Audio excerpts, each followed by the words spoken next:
من التحديات اللي بتقابل اي حد شغال في مجال البرودكت مانجمنت هي مواكبه التغيير اللي حاصل باستمرار في المجال ده. تغيير على مستويات كتيره، مستوى الترندات اللي بتحصل في التكنولوجي ومستوى تطلعات الستيك هولدرز المختلفين بالنسبه لك. مش بس هنا بتكلم على الاند يوزر، ولكن حتى التوب مانجمنت بيبقى عندهم اكسبكتيشنز عاليه على البرودكت مانجمنت تيم. الاند يوزر شايف دايما ترندات جديده وتكنولوجيا حديثه، عايز يشوف الفيتشرز دي موجوده في المنتج بتاعك. والتوب مانجمنت عايزاك تعمل اوتوميشن وتقلل العماله وتقلل الوقت اللي انت محتاجه عشان تطلع المنتج.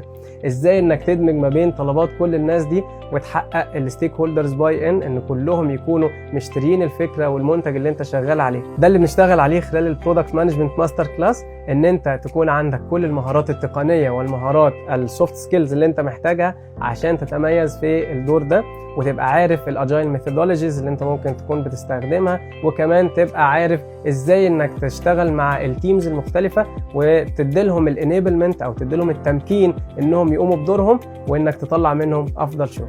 انا محمد ابو العينين، وده البرودكت مانجمنت ماستر كلاس من سبرينتس. قدم دلوقتي وخليك دايما اب تو ديت.